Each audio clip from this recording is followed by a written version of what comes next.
കോഴിക്കോട് ബാലുശ്ശേരിയിൽ വീടിന്റെ ടെറസിന് മുകളിൽ കഞ്ചാവ് വളർത്തിയ ഒരു യുവാവ് പിടിയിലായിരിക്കുന്നു. തലയാട് സ്വദേശി അഭിനവ് വിജയനെയാണ് കസ്റ്റഡിയിലെടുത്തത്. 10 കഞ്ചാവ് ചെടികളും പോലീസ് പിടികൂടി. അഭിജിത്ത് മുഴക്കുന്നുണ്ട് കൂടുതൽ വിവരങ്ങളുമായി. അഭിജിത്ത് മുഴക്കുന്ന പണ്ട് നല്ലവനായ ഉണ്ണി എന്ന പേരിൽ എനിക്ക് ഏതൊരു സിനിമയുടെ ഭാഗമായിട്ട് പിഷാരടി അവതരിപ്പിച്ചൊരു കഥാപാത്രമാണ്. ഇതേപോലെ വീടിന്റെ ടെറസിന് മുകളിൽ കഞ്ചാവ് ചെടി നട്ടു. സാധാരണക്കാർക്കൊന്നും അറിയാത്തതുകൊണ്ട് കുറച്ചാൾ പോയി പിന്നീട് പിടിക്കപ്പെട്ടു. ഇതെങ്ങനെയാണ് എക്സൈസിന് മുൻകൂട്ടി വിവരം ലഭിച്ചതിന്റെ അടിസ്ഥാനത്തിലാണോ ടെറസ് പരിശോധിക്കുന്നത്?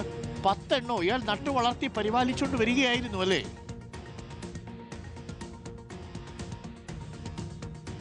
തീർച്ചയായും അരുൺ, അങ്ങനെ തന്നെയാണ്. 21 വയസ്സ് മാത്രമാണ് അഭിനവിന് പ്രായം. പക്ഷേ ഈ പ്രായത്തിനുള്ളിൽ തന്നെ കഞ്ചാവ് ചെടികൾ എങ്ങനെ നടണം, വളർത്തണം, പരിപാലിക്കണം എന്നതിനെക്കുറിച്ചൊക്കെ അഭിനവിന് നല്ല ബോധ്യമുണ്ടായിരുന്നു. ഒരു രഹസ്യ വിവരം ബാലുശ്ശേരി പോലീസിന് ലഭിച്ചതിന്റെ അടിസ്ഥാനത്തിലാണ് ഇന്നലെ രാത്രിയോടുകൂടി അഭിനവിന്റെ ബാലുശ്ശേരിയിലുള്ള വീട്ടിലേക്ക് പോലീസ് സംഘം എത്തുന്നത്. അവിടെ അഭിനവിന്റെ പ്രായമായ മുത്തശ്ശി മാത്രമാണ് ഉണ്ടായിരുന്നത്.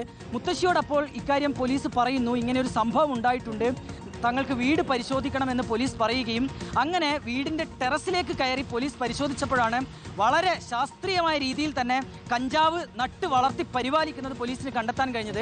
PVC പൈപ്പിന്റെ ഒരു ഭാഗം ചെത്തി അതിൽ മണ്ണ് നിറച്ച് അതിലാണ് ഈ കഞ്ചാവ് ചെടികളൊക്കെ അഭിനവ് വളർത്തിയിരുന്നത്. 10 കഞ്ചാവ് ചെടികൾ ഇവിടെ നിന്ന് കണ്ടെത്താൻ പോലീസിന് കഴിയുകയും ചെയ്തിട്ടുണ്ട്. പിന്നാലെ തന്നെ അഭിനവിനെ കസ്റ്റഡിയിലെടുക്കുകയും ചെയ്തിട്ടുണ്ട്. ഇതിൽ ഈ മുത്തശ്ശിയോട് ചോദിച്ചപ്പോൾ വാർദ്ധക്യ സഹജമായ പ്രശ്നങ്ങളൊക്കെ ഉണ്ട്, അപ്പോൾ ഞാനിങ്ങനെ ടെറസിലേക്കൊന്നും കയറി പരിശോധിക്കാറില്ല, അവിടെയൊന്നും പോകാറില്ല എന്ന മറുപടിയാണ് മുത്തശ്ശി നൽകുകയും ചെയ്തിട്ടുള്ളത്. അതായത് ആരും അറിയാതെ രഹസ്യമായാണ് അഭിനവ് വീടിന്റെ ടെറസിൽ ഈ കഞ്ചാവ് വളർത്തിയിരുന്നത്. നിലവിൽ ഏതായാലും ഈ കഞ്ചാവ് ചെടികൾ പോലീസ് കണ്ടെത്തിയിട്ടുണ്ട്. അഭിനവിനെയും കസ്റ്റഡിയിലെടുത്തിട്ടുണ്ടായിരുന്നു. അതാണ് അഭിനവ്